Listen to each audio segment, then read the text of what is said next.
All right, I'm on hole number 8 of the East Coast tournament. I'm in the opening round of the Ricky division. Hole number 8. I went through the brackets yesterday. I posted a video on it on just kind of like the qualifying rounds, what it was taking to get into the opening round with the qualifiers. And hole number 8 was a consistent theme for people that were having problems. The deal is I'm done thinking around with this hole. I'm done.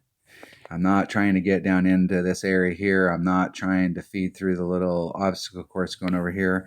I'm setting up from the tee box with a rocket, and I'm going right towards the peninsula where the rough sticks out into the fairway here. And I'm going right towards that area.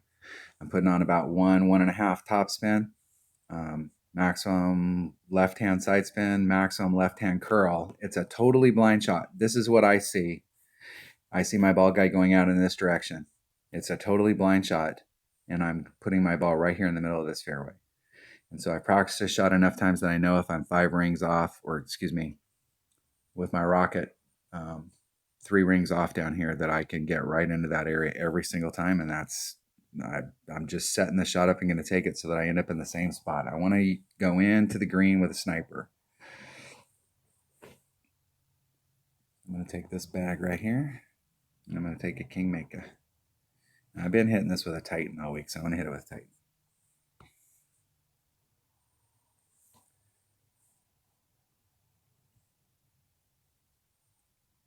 Off we go.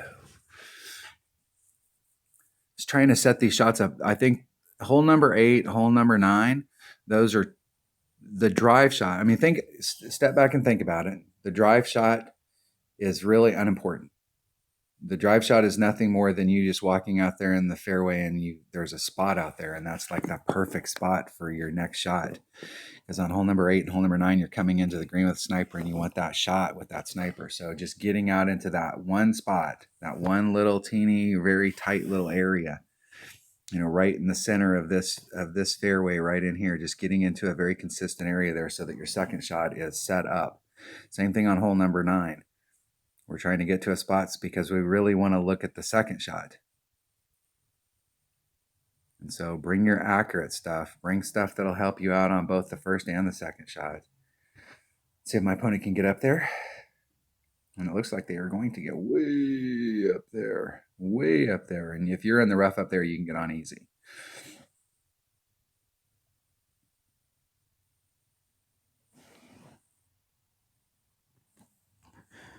All right, so we're going to putting our line right there. I'm only going to do about 1.5, 1 and a little teeny bit of top spin. I've got my ball guy going right over that transition between the rough and the fairway. I'm going to take the wind out. It's 2.6. It's about 2.5 rings. I'm going to do maximum curl. Isn't it perfect? I'm just going to lay it up there. Totally blind. You have to have 100% faith that you pick the right spot right there, and it'll end up in that spot every time. No half curl, 3/4 curl. What's half curl? What's 3/4 curl? How much did I use last time?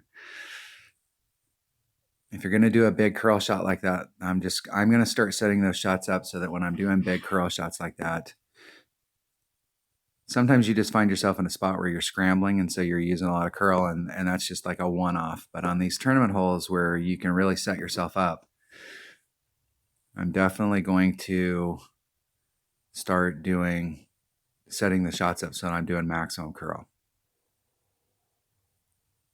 Because then the shot becomes a lot more consistent and a lot more repeatable.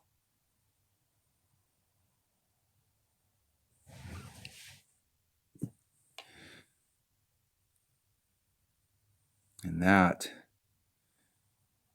is, man, if you hit a shot that goes into the rough like that, you have to quit getting greedy and get on the green and get your birdie and move on to the next hole. You can't press that issue.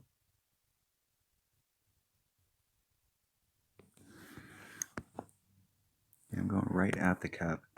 Sniper 1.1 or 1.0 per ring, so there's 4, 5, so there's 4, 4. So it's 4.4 rings. Nice and easy. great to the right. One ring great to the right.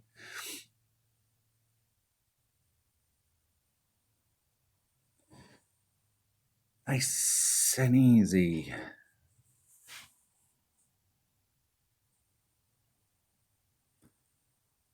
And my opponent is in a huge spot of bother. This is why there's so many people getting goose eggs on 8.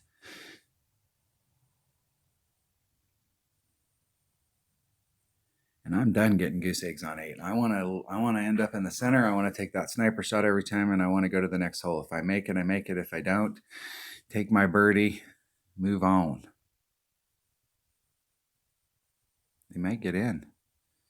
Nice recovery. Nice recovery. Good job. My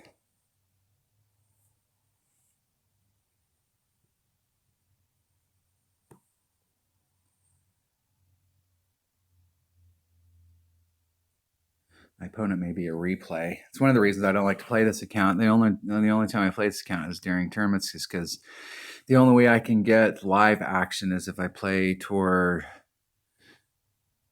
at least 9, but usually 10 or 11. That's the only way I can get live action.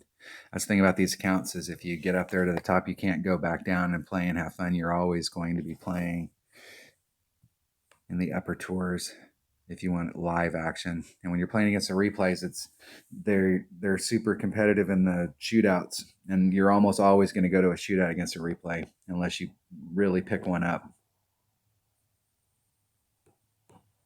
All right, that was hole number 8 of the East Coast tournament. Thanks for watching.